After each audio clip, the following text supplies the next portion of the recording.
I've been seeing a lot of confusion recently for all the different ticket options at the Tokyo Disney parks, so I wanted to make one quick simple video so that you know if you're visiting Tokyo Disneyland or Tokyo DisneySea, all of the different ticket options that are available, which one I personally recommend as a Tokyo local who visits the parks very frequently, and some mistakes to avoid if you're a first timer. I see a lot of people making these mistakes. So the first thing to wrap your head around is that the Tokyo Disney parks use variable ticket pricing. This means that on busier times of the year, the ticket prices are higher, and on quieter times of year, the ticket prices are lower. These are often weekdays, you can get cheaper tickets, and Saturdays, the tickets are normally more expensive. This does have a strange effect with locals sometimes where, for example, a Saturday that's supposed to be busier will have a higher ticket price, but because the ticket price is higher, locals will go on a Monday when the ticket price is cheaper, so sometimes weekdays actually end up being more busy than the weekends. Sundays especially can be a pretty good time to visit. But yeah, our first ticket type is the one-day passport. This is what you think of when you think of a park ticket. You can go in the park when it opens and stay all day. It's standard stuff. Ticket prices are exactly the same for Tokyo Disneyland or Tokyo DisneySea, so once you've wrapped your head around one of them, you understand both of them, which kind of does simplify things a little bit. There are three different categories that this ticket is split into. So there are adult prices, which is the highest price for those 18 and over, junior tickets, which are for people aged 12 to 17, and then for everyone under 12, they can get a child ticket. As of right now, August 2025, the adult tickets vary from 7,900 to 10,900 yen. The junior tickets vary from 6,600 to 9,000 yen. And the child tickets vary from 4,700 to 5,600 yen. I'll put that info up on the screen right now with a few currencies, but I can't do like every currency, so just get a calculator open and make sure you're switching it into your local currency. Next is the one-day passport for guests with disabilities. Guests with an applicable disability certificate and one accompanying guest can come with a slightly reduced price. I can't go into all of the details here, but I'll put the link in the description to the webpage where you can see exactly which certificates are accepted and which are not. This is where things get a bit more confusing because there are two different passes that let you enter the park later on in the day, but they're available on different days. And these are the early evening passport and the weeknight passport. The early evening passport lets you enter the parks from 3 p.m. and the weeknight passport lets you enter the parks from 5 p.m. The early evening passport, that's the 3 p.m. entry, is typically available at weekends and national holidays, and then the weeknight passport is available on weeknights. So that's Monday through Friday. I say typically because right now they're doing a campaign during the summer of 2025, so from July 2nd to September 15th, you can buy both the 3 p.m. ticket or the 5 p.m. ticket every day between those dates. We've got no idea at all if this is going to be something that happens again next year or if after September 15th it's done, so if you're visiting after September 15th, 2025, you probably don't have to worry about this. Now, there's a very good chance that in your local currency, when you're looking at these prices, they seem very, very cheap. So what I'm about to say might seem a little strange, but for me, these evening tickets, the early evening passport and the weeknight passport, they just don't offer enough for the price. Because let me go through the prices here. An adult is 6,500 to 8,700. The junior, again, that's 12 years to 17 years old, is 5,300 to 7,200 yen. And the children, 12 and under, is 3,800 to 4,400. That's a tiny discount from the full park ticket. So, in my opinion, even if you want to visit from, let's say, 12 or 1 even, it's probably worth getting the full day ticket. And I'd say exactly the same thing with regards to the weeknight passport. That's the 5 p.m. ticket. So those are priced as follows: 4,500 to 6,200 for an adult, 4,500 to 6,200 for a junior, and 4,500 to 6,200 for a child. Jordan, didn't you just repeat exactly the same numbers? Yes, I did. For some reason, in this ticket category, every age group is exactly the same price. I'm not sure why. But yeah, so that means that you're getting even less value if you're coming with kids or younger guests because their price is just, they're paying an adult price as well. And the parks close at 9 p.m. every single day. So you're getting 4 hours in the park Not to mention, on busier days, Tokyo Disney close the queues to their rides before the park closes.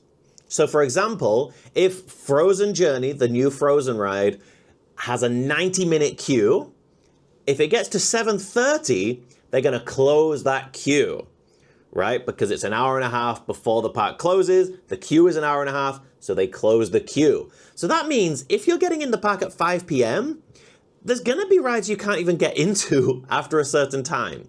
This is much more of a problem at DisneySea, where they have more bigger rides and they get much longer waits. At Tokyo Disneyland, you can have a pretty great evening, to be honest. I've got a vlog on this channel where I did that about a year ago, so you can check that out if you're interested.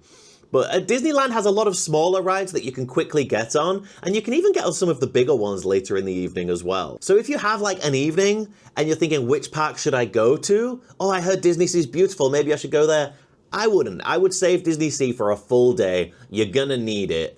Disneyland, you can have a very pleasant evening.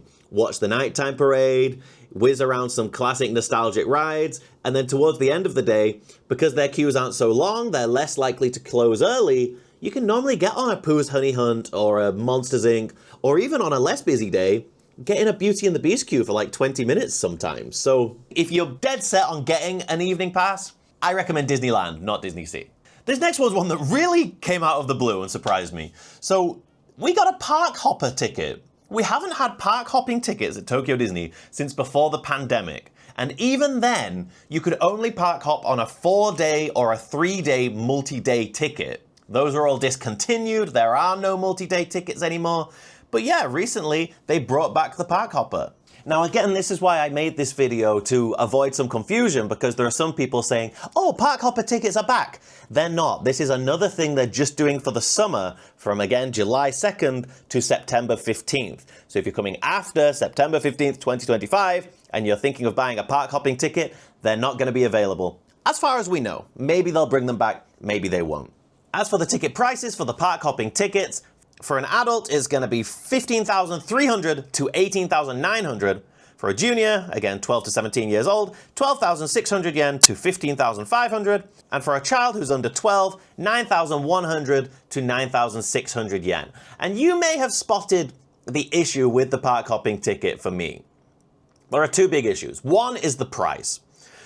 It's almost double the price of a normal day ticket. It's actually cheaper to buy a full day ticket and an evening ticket than it is to buy the park hopping pass. So if you wanted to spend most of your day in one park and then just hop over to the other one in the evening to take a look at it, it's going to be cheaper to just buy an evening pass for the other park than it would be to get this park ticket. And I guess the good news with that is after September 15th, you're going to be able to do that anyway.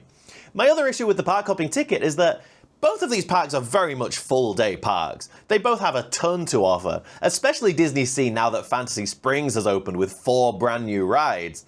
And I say this as someone who's been to both of these parks hundreds of times. When I'm spending a day at one of them, I'm not particularly wanting to dash off to the other. I'm not getting halfway through my day and thinking, oh, I've kind of run out of stuff to do. I wish I could go to the other park.